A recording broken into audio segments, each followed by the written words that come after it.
नमस्कार, सत्यदर्शन न्यूज मध्ये आपले स्वागत आहे. मी पायल शहा. एक नजर टाकूया आजच्या ठळक घडामोडीवर. आता बोला. निवडून आलेल्या 11 नगरसेवकांचा अख्खा गटच भाजपामध्ये. अंबरनाथ मध्ये भाजप आणि काँग्रेसनं केलेली युती राज्यात चर्चेत ठरली. येथील सत्ताधारी भाजपला काँग्रेस नगरसेवकांनी विकासाच्या मुद्द्यावरून पाठिंबा दिला होता. त्यावरून सुरू झालेल्या राजकीय वादानंतर अखेर अंबरनाथ नगरपालिकेत मोठी घडामोड घडली आहे.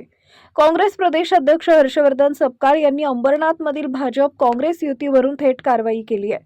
येथील काँग्रेस पक्षानं नगरपालिका निवडणुकीत भाजपला समर्थन दिल्यानंतर काँग्रेसकडून येथील सर्वच नगरसेवकांचं निलंबन करण्यात आले होते. हर्षवर्धन सपकाळ यांच्या आदेशावरून अंबरनाथ ब्लॉक काँग्रेस कमिटी अध्यक्ष प्रदीप पाटील यांना या संदर्भात पत्र पाठवण्यात आले. त्यानंतर आता येथील काँग्रेसच्या तब्बल 11 नगरसेवकांनी थेट काँग्रेसला बाय करत भाजपात प्रवेश घेण्याचा निर्णय घेतला आहे. लवकरच हा पक्ष प्रवेश होणार आहे. काँग्रेसला सोडचिठ्ठी देत भाजपात प्रवेश करणाऱ्या नगरसेवकांची नावं समोर आली आहेत.